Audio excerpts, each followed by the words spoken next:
Nowadays, letter writing had just become limited to the business correspondences. People used to write letters to their families and relatives. It was once a time like that. New means of communication have been adopted in modern era like mobile phones. But still, letter writing is essential in the business world. Every organization has to communicate with other organization or its customers. So, it is necessary to learn the skill of writing letters. We must understand the layout or structure of the business letter. So, let us begin with the letter writing. Letter writing is also called as a correspondence. So, I will explain what is correspondence. Communication through exchange of letters is known as correspondence. It can be in the form of emails, faxes, or letters. So, correspondence has been divided into two types: personal correspondence and business correspondence. We can call it as a formal correspondence or informal correspondence. Okay, so we communicate our feelings and thoughts to our friends and relatives through letters. It can be called as personal correspondence, means when we communicate through letter with our friends, relatives, or family members who are living away from us, then we convey our feelings through letters. So such a letter is called as personal correspondence. So we don't have to follow the rules like language or the length. Okay, so we can means we can write letter without bothering about the rules and regulations of writing letters. The second is business correspondence. So what is it? A businessman has to write and receive letters for business activities. Okay, so when he writes to other organizations, other offices, to customers, to members, then it is called as business correspondence. As we know that business correspondence follows some kind of rules and regulations. So we have to stick to the format of the letter. So today we are going to learn the structure of letter. So what is the structure of formal letter? Formal letter or business letters have specific layout established by convention or practice. So these layouts have been adopted to business world. The structure of the formal letter must be well formatted because it makes important impression on other organizations or on the receiver. So we have to take care while writing a letter, while writing a formal letter. Business letter looks different from personal letter because of its particular layout. Let us briefly discuss about the different elements of. The very first important element of business correspondence is its letterhead, or it can be called as heading. So heading of the organization contains the name of the organization, postal address, email address, website address, and some contact details, as well as the logo of the company. Generally, the heading is printed or typed on the white sheet. I have given an example of Bharat Trading Company letterhead. So you can see that the name of the organization has been printed in a large and bold format.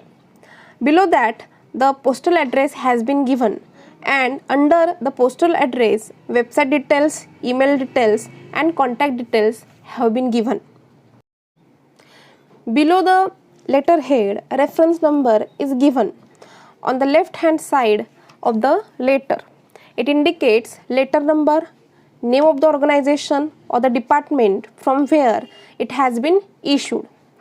Especially it helps in future references and keeping in records of in and out letters. Some companies include our reference number and your reference number in their letters.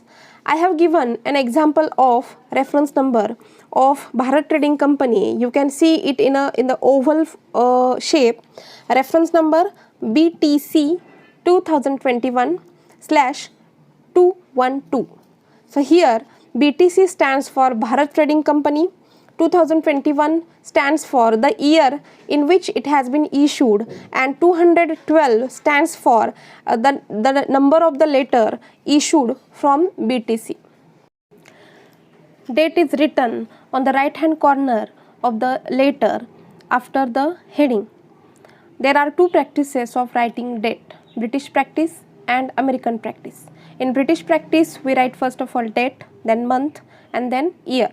However, in American practice, we write month first, then date, and then year. Don't forget to give a comma after the month in British practice and after the date in American practice. There are other practices of writing date by giving slashes or dashes. In the oval shape, you can see the date given.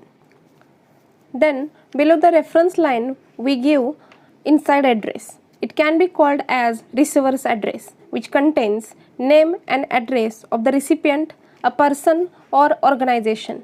It includes full name, designation, business address of a person. It is written on the left hand corner of the page. Inside address is the name of a responsible head, such as the secretary, the principal, the chairman, the manager, etc. After the inside address, subject line is written. It is a brief statement which indicates the matter of the letter. It attracts the attention of the receiver because it helps him quickly to know what the letter is about. It is just like the title of a report which indicates the content. The examples can be, if you are writing an inquiry letter, so the subject should include the word inquiry. For example, inquiry about Titan watches. The second example is about the damaged books. Third one is about regarding the cancellation of the admission. Or if you are writing a complaint letter, you should include complaint about the irregular water supply. Just below the subject line, reference line is written. However, every letter does not include reference line. It is included when the present letter has earlier record of correspondence on the similar subject. For example, if you are replying to an inquiry letter, you should refer it as your inquiry letter number, so and so. If you are writing a job application letter, you should include the reference line just like your advertisement in ... paper dated on so and so. Some companies include reference number of the correspondent in the body of the letter itself, just like with reference to your letter number so and so dated so and so. Thank you for your letter number so and so. Salutation is a complimentary greeting with which a letter is opened. It is placed after the reference line. The choice of the salutation is based on the relationship between sender and receiver. For example, if you are writing to a male person, you should write Dear Sir. If you are writing to a female recipient, you should use Dear Madam. You can use other salutations also, just like Dear Member, Dear Subscriber, Dear Customer, Dear John, Dear Maya, Respected Sir, Respected Madam, as per your convenience. Body of the letter is the most important part of the letter because it conveys main purpose of the letter. It is placed below the salutation. It contains the message or information to be communicated to the receiver. So that's why it should be organized carefully to produce a suitable response in the reader. There are 3 paragraphs in the body of the letter. The first one is opening paragraph, then main paragraph, and then concluding paragraph. In opening paragraph, you should introduce the statement of the subject. It should be attractive and it should specify the reason for writing the letter. It should include the previous references. The main paragraph should state the main message, the main content. It should be written in unambiguous, simple, precise, and correct words, conveying the essential details. And the last concluding paragraph should contain sender's intentions and hopes. It should state clearly about the expected action the receiver should take. At the end, terms may be used like thanking you, with regards, or with warm regards. Then, complimentary clause is written. Complementary clause is a formal and polite way to end the letter. Some mistakes should be avoided while writing complementary clause. Only the first letter of the complementary clause is capitalized. A comma is given at the end of the complementary clause. It should be in accordance with the salutation.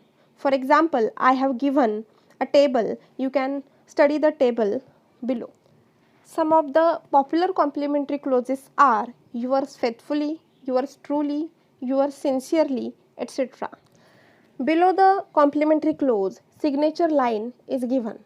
It is the signed name of the sender. It contains the sender's name, status, department, or organization. It is generally placed 4 spaces below the complementary clause for providing enough space for the signature of the sender. If the authorized person is not available, then the signature line includes per pro or PP, which means on behalf of. In India, some firms use for to sign on the letters in absence of the authorized person. I have given 2 examples in the square. Identification mark gives the initials of the person who typed or dictated the letter. For example, if Ramakrishna typed the letter, then he would put RK as the identification initials. It is written on left hand side below the signature line. Nowadays, it is not necessary to put the identification marks. Enclosures are the attachments included with the letter. The abbreviated form is ENCL. A letter also includes the number of enclosures. If the attached documents are very important, such as check, bills, drafts, receipts, invoices, lists, etc., then they are specified one by one serially.